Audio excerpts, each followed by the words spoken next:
السلام علیکم ورحمۃ اللہ وبرکاتہ۔ ناظرین، استقبال ہے آپ کا ہمارے چینل الاخبار میڈیا پر۔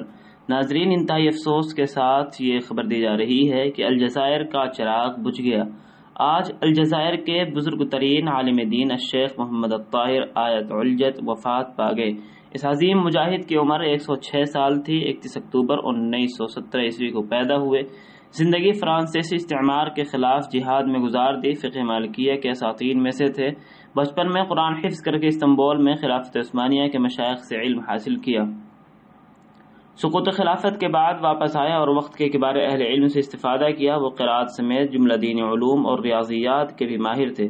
تونس کے جامعہ زیتونہ میں بھی پڑھاتے رہے۔ 1937 عیسوی میں الجزائر آ کر مسند تدریس سنبھالی اور ملک بھر سے علوم دینیہ کے پیاسے ان کے چشمے صافی سے سیراب ہوتے رہے، لیکن اگست 1956 عیسوی میں درس و تدریس اور مسند افتہ چھوڑ کر مجاہدین کی صف میں شامل ہو گئے اور فرانس کے خلاف جہاد شروع کیا۔ فرانسیسی فوج نے ان کا مدرسہ نظر آتش کیا، جس میں 100 طلبہ شہید ہو گئے۔ مجاہدین نے شیخ کو اپنا سربراہ مقرر کیا، تاہم 1957 میں حریت پسندوں نے انہیں لیبیا بھیج دیا۔ وہاں سے جنگجوؤں کی تربیت کر کے الجزائر بھیجتے رہے۔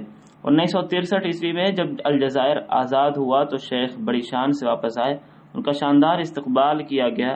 دارالحکومت میں جامعہ عقبہ بن نافع کے استاد مقرر ہوئے، یہاں تک کہ 1978 عیسوی میں ریٹائرڈ ہو گئے۔ شیخ نے الجزائری علماء کی سب سے بڑی جماعت رابطۃ الدعوۃ الاسلامیہ کی بنیاد رکھی۔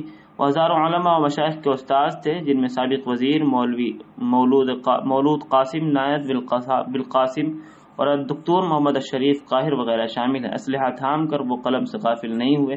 انہوں نے کئی کتابیں بھی تصنیف کیں، جن میں موطا امام مالک کی شرح سمیت ہر فن کی کتاب شامل ہے۔